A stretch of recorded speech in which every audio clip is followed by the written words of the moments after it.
So in this unit on sets, we're moving into unions and intersections. And we're going to take a look at the next type of Venn diagram that we have. And what we're going to do is we're going to combine two circles. So in the first circle on the left, set F, we have all of the college football programs in the state of Florida that compete in Division 1A or the FBS level. So these are the biggest, the ones that make the most money, the ones that have the biggest stadiums. So you have FSU, South Florida, Central Florida, Florida Atlantic, Florida International, and Florida.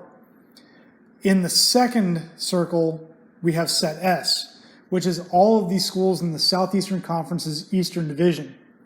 This includes Georgia, South Carolina, Kentucky, Missouri, Vanderbilt, Tennessee, and again, Florida. So where the two circles intersect, that is where you find the UF, because UF belongs to both sets. It belongs to the state of Florida, and it also belongs to the Southeastern Conference. This is going to bring us to unions and intersections, because that was a graphic representation of what unions and intersections are. So if we're looking at, again, the set F, that's Florida, Florida State, South Florida, Central Florida, Florida Atlantic, and Florida International. Set S is the Southeastern Conference's Eastern Division, so again, Florida, Georgia, South Carolina, Kentucky, Missouri, Vanderbilt, and Tennessee. If we want to know the union of the sets, what we're going to do is we're going to take every element that was included in either set and put them into one gigantic set. Okay, so this is going to be noted as F union S. And the symbol for a union looks like a U. The roster form of this set is going to include Florida, Florida State, South Florida, Central Florida, Florida Atlantic, Florida International, Georgia, South Carolina, Kentucky, Missouri, Vandy, and Tennessee. Now, what if we want to do just the intersection of the two sets? Well, that's going to be noted with F intersection S, and the intersection symbol is just that union symbol turned upside down. So it's basically an upside down U. Now, the only school that has the characteristics of both sets is Florida. So there you see the intersection of F and S is just Florida. In this first problem, we're going to look at unions of sets. The question is, in your left pocket, you have a quarter, a paperclip, and a key. In your right pocket, you have a penny, a quarter, a pencil, and a marble. What is a set that represents the different items in your pocket?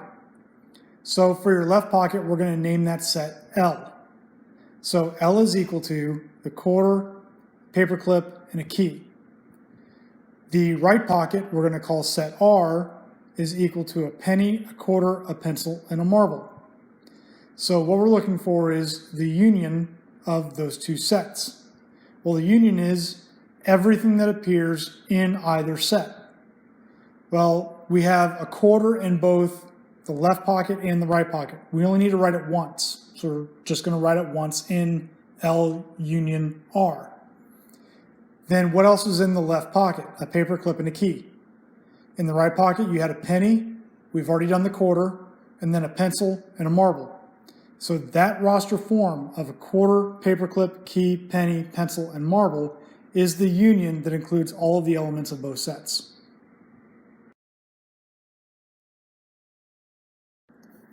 In the next question, we're going to look at the intersection of sets. And again, this is going to be all of those things that are common to all of the sets that we have.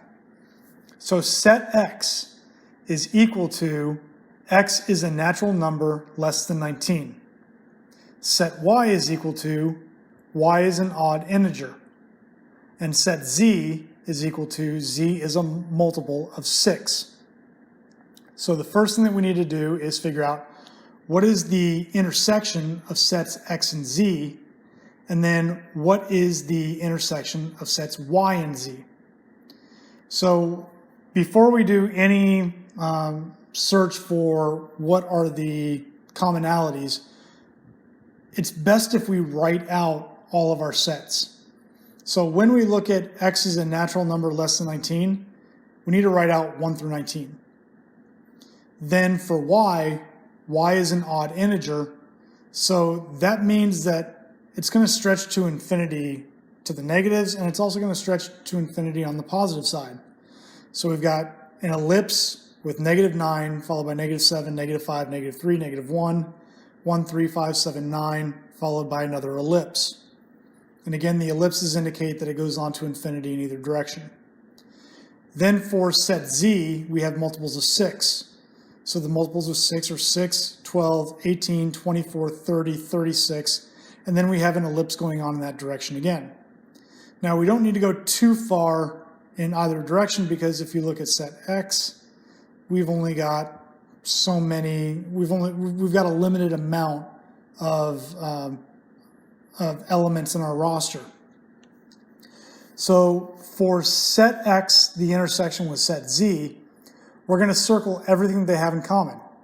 And you can see that when we circle everything they have in common, we see 6, 12, and 18. So that's going to be the roster form for our set x intersection z. Then we need to do the y intersection z. Now what's interesting here is that if you look at y is all of the odd integers. If you look at set z is all the multiples of 6. Well, every multiple of 6 has to be an even number. So if y is odds and z is evens, there are not going to be any commonalities between the two sets, which means that our solution is going to be an empty set.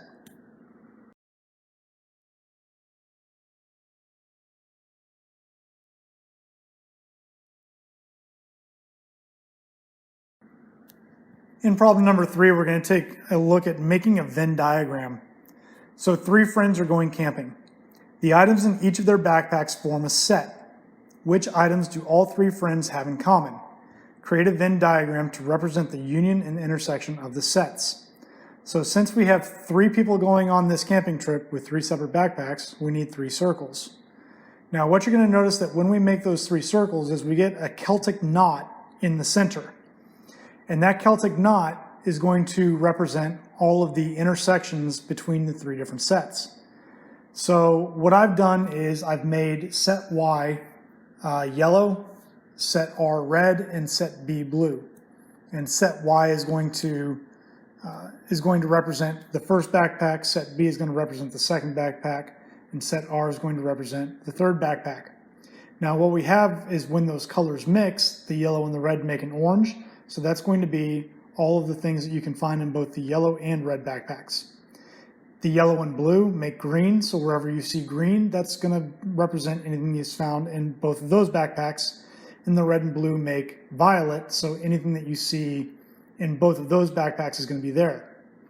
Now, the brownish color in the very middle, that's going to be everything that is going to be found in all 3 backpacks. If it's just yellow, then it's only in that one backpack. If it's just red, it's in that one backpack. And if it's in the blue area, it's just in that one backpack. So let's look at the set for Y. In set Y, we have a hat, a pan, a water, a map, a flashlight, and sunglasses. Then in B, we have a hat, map, camera, water, and a first aid kit.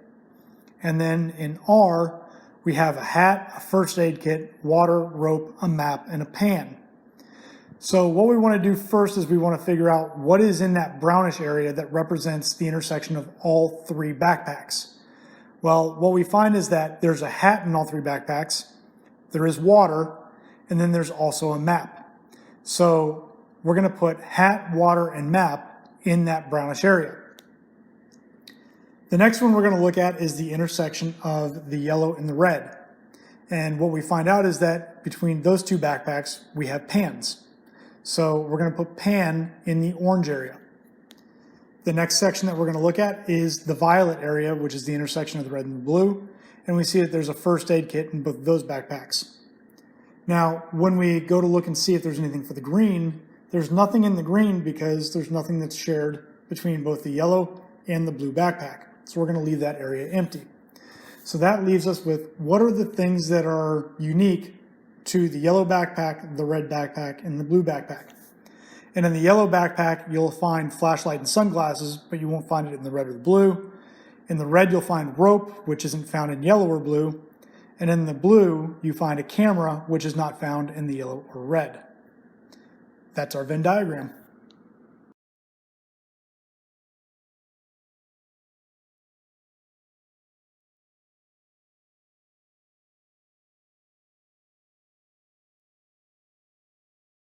In this last problem, we're going to look at using a Venn diagram to find out how many numbers are in each set, or how many numbers of elements are in each set. So the question is, of 500 commuters polled, some drive to work, some take public transport, and some do both. 200 commuters drive to work and 125 use both types. How many commuters take public transportation? So the first thing that we know is that there's going to be 500 people that are between both the driving and the public transport.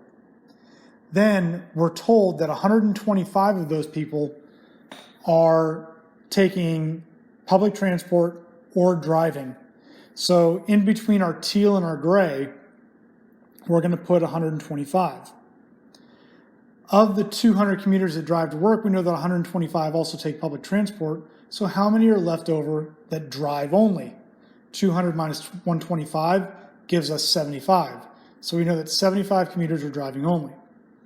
So now we know that of those 200 that are driving, that leaves 300 that are taking public transport only.